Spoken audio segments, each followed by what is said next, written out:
అటు కేరళ, కర్ణాటక, మహారాష్ట్ర, మారుమూల మనకి దూరంగా ఉండే రాష్ట్రాల్లో కూడా కనీసం ఒక 50 మంది మేము జనసేన కోసం పనిచేస్తామని యూపీ లాంటి రాష్ట్రం నుంచి కూడా రావడం నాకు నిజంగా చాలా చాలా ఆనందం కలిగించింది. 150 మందితో ప్రారంభించిన తెలంగాణలో ప్రారంభించిన జనసేన ఈరోజు 21 లక్షల పైచిలకు సభ్యులతోటి, ఉద్యమీ సభ్యత్వంతో ఈరోజు ఇక్కడికి మిమ్మల్ని ఈ సందర్భంలో కలవటం నాకు చాలా చాలా ఆనందంగా ఉంది. ఇందాక రాగానే అడిగాను ఆరోగ్యం ఎలా ఉందని. ఆరోగ్యం బాగుంది. చెప్పాలి కదా నాకు, అంటే ఆరోగ్యం ఎలా ఉంది ఇవన్నీ అంటే కారణాలు ఏంటి అని అంటుండే మన వాళ్ళు ప్రేమతోటి నా భుజాలు లాగేశారు. సో నాకు లాస్ట్ 2-3 ఇయర్స్లో ఏమైందంటే ఎలక్షన్ ముందు నుంచి కూడా 1 ఇయర్ ముందు నుంచి కూడా తిరగటం వల్ల ఒకటి కరోనా టైంలో నాకు ఈ కరోనా రావడం, ఒకటి ఈ లంగ్ ఇన్ఫెక్షన్ పోలేదు, అలా ఉండిపోయింది, అదొకటి. తర్వాత ఈ దుమ్ము ధూళిలో తిరగటం వల్ల అది లోపల ఒక ఈ సైనస్ ప్రాంతాల్లో చాలా కరుడుగా హార్డ్ అయిపోయింది, ఆ డస్ట్ బాల్ అయిపోయింది. అందుకని ఇక్కడ వాచిపోయింది, నాకు అర్థమైంది కదా చాలా కాలం.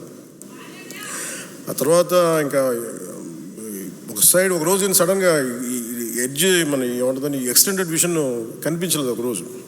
సో అందుకని అన్ని ప్రోగ్రామ్స్ మన అంజబాబు గారి భీమవరంలో ప్రోగ్రామ్ ఉన్నా కానీ క్యాన్సిల్ చేసి హైదరాబాద్ తిరిగి రావడానికి దాదాపు 1 నెల పట్టింది రావడానికి. అలాగే మిగతా వచ్చాం కదని చెప్పి ఏంటంటే ఇబ్బందులు ఉన్నాయి అన్నీ చేయించుకుంటే ఈ 2 భుజాల మధ్య కూడా టేర్ వచ్చేసింది. వాళ్ళు అడిగారు ఎట్లా, క్యాల్సిఫికేషన్ కూడా వచ్చేసింది 2 భుజాలు, మన భుజాల్లో ఎట్లా వచ్చింది అని అడిగితే ఏం లేదు, నన్ను మా వాళ్ళు ప్రేమతో లాగేశారు అన్న అని చెప్పి, ఒకళ్ళు ఇట్లా ఆగుతారు అట్లా ఆగుతారు. అంటే అంతకుమించి నాకు వేరే కారణాలు కనిపించలే. ఎందుకంటే ఒకసారి మధ్యలోకి వెళ్తున్నప్పుడు షేక్ హ్యాండ్ ఇస్తే వదలరు కదా, ఆ లాగటంలో ఎంత బలంగా గుంజుతారంటే కండ తెగిపోయేంత. కాదు మీరు ప్రేమగా కండ తెగొట్టిన పర్లేదు, ప్రేమతో తీసుకుంటాను, ఎందుకంటే హీలింగ్ కూడా మీరే చేస్తారు కాబట్టి.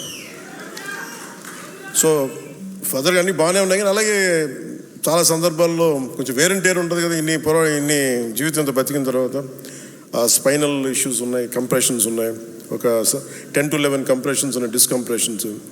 కాకపోతే నాకున్న బేసిక్గా నాకు కొంచెం ఈ స్పోర్ట్ ట్రైనింగ్ ఉండడం వల్ల నాకు బాడీ తట్టుకోగలదు. అంటే ఎంత బాధ ఉంది, ఎంత పెయిన్ ఉందో నాకే తెలియదు. నా పెయిన్ టాలరెన్స్ చాలా ఎక్కువ. అంటే లోపల తెగిపోయినా కానీ నాకు అర్థం కాదు, ఏదో ఇబ్బందిగా ఉంది ఇలా అనుకుని వెళ్ళిపోతూ ఉంటాను. తర్వాత టోటల్గా 2.5 inches ఎలా కదులుతున్నావు అంటారు డాక్టర్స్. సో ప్రస్తుతానికి అన్నీ బాగానే ఉన్నాయి.